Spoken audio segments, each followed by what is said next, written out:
Bonjour à tous, je suis ravie d'être avec vous pour cette édition du JT du jeudi 26 mars.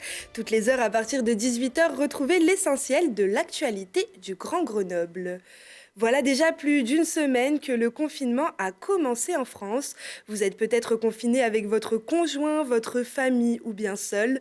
Pour en parler, nous sommes en ligne avec vous. Manuela Fernandez, bonjour. Bonjour. Alors vous êtes psychologue clinicienne à Grenoble. Peut-être avez-vous quelques conseils à nous donner en cette période de crise sanitaire qui peut, pour certains, rimer aussi avec crise familiale. On va commencer par les personnes qui vivent en couple. Comment vivre ensemble en évitant les disputes? Ok.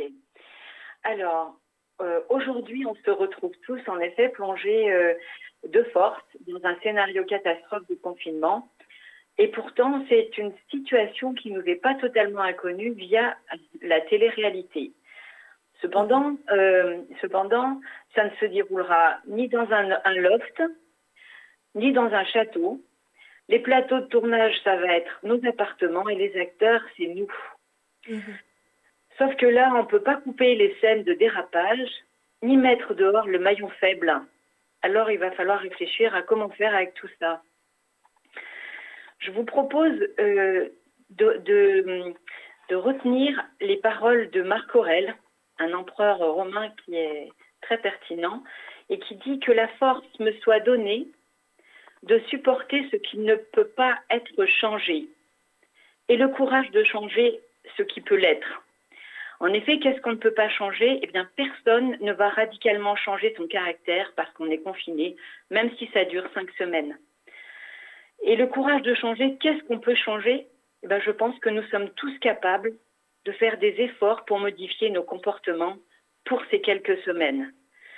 Il faut pour cela comprendre et prendre conscience lorsque, dans nos comportements, on s'est laissé emporter par nos réflexes et pas par nos valeurs. C'est facile à identifier. C'est ce qui se produit chaque fois que je regrette ma réaction et que je vais demander des excuses à mes proches. Donc ça sera pour les couples. Avec ses enfants et sa famille, comment on fait pour gérer les crises familiales? Alors, si on reste encore dans le couple, mais ça sera de toute façon aussi valable en partie pour la famille et pour les enfants, hein. Mais c'est que cette prise de conscience de nos débordements ça doit nous aider, ça va nous guider à améliorer chaque jour un peu plus, à faire un peu plus d'efforts pour ne pas se laisser emporter par nos impulsions. Alors, oui. Oui. Et donc, ce qui est difficile, on va rentrer dans le problème de la communication. Ce qui est difficile, c'est que, est-ce qu'on peut éviter les disputes? Non, on ne peut pas éviter les disputes. Parce qu'une dispute, c'est l'expression de deux avis différents et que c'est plus sain que le silence. Le je ne dis rien, mais j'en pense pas moins, ok? Ce qui pose problème, ce n'est pas le conflit, mais c'est le refus de parler. C'est pourquoi ça va être important de commencer à observer tous les évitements qu'on va mettre en place et éventuellement les noter sur une page pour pouvoir en parler avec l'autre, pour pouvoir échanger là-dessus. On ne peut apprendre à gérer nos conflits qu'en acceptant de faire face aux querelles. Communiquer, c'est écouter et c'est dire. Or, l'écoute, on n'est pas des grands champions là-dessus.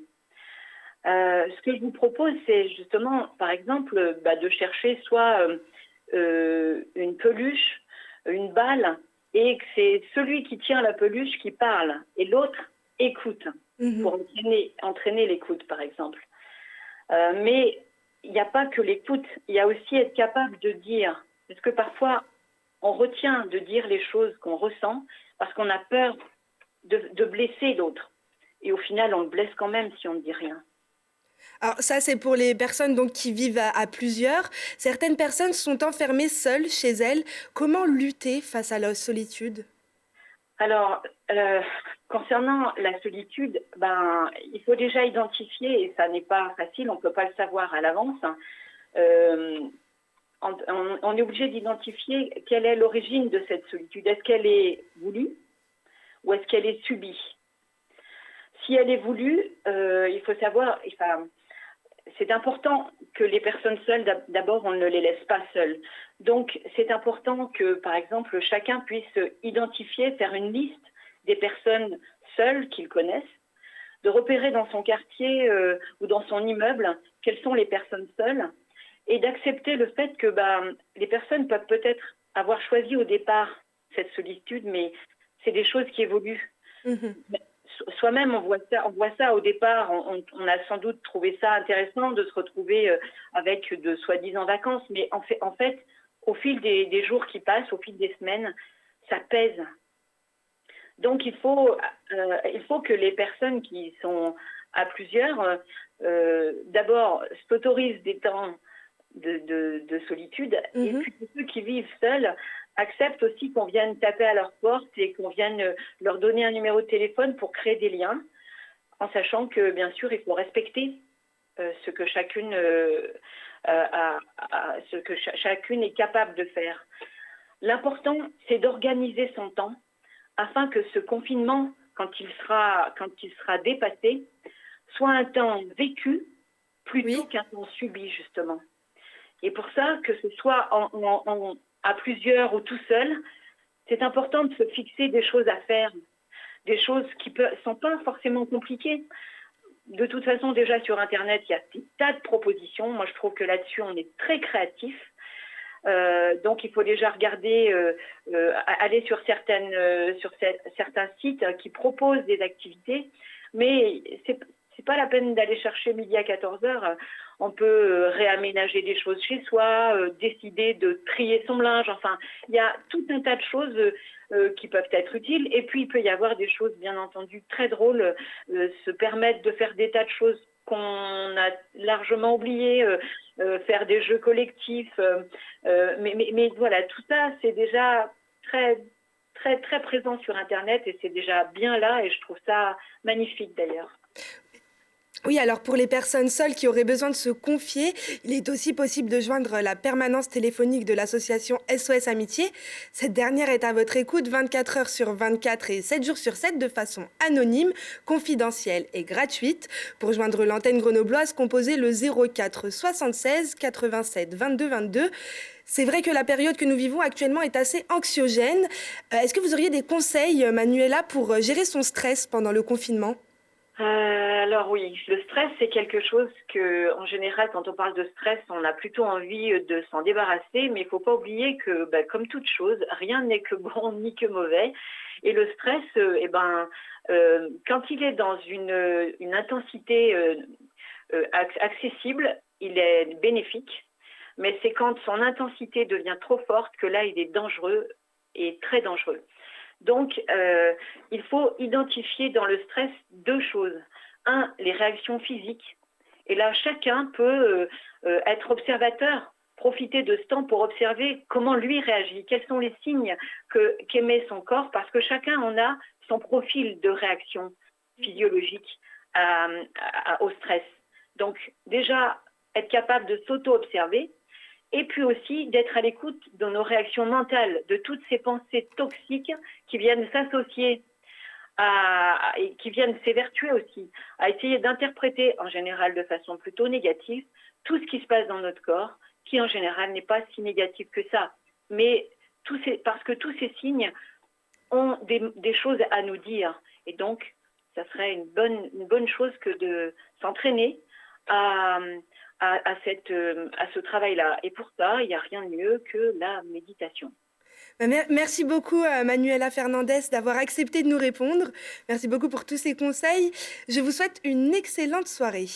Eh bien, écoutez, merci à vous aussi et prenez bien soin de vous les uns les autres. On retiendra le message. Merci beaucoup.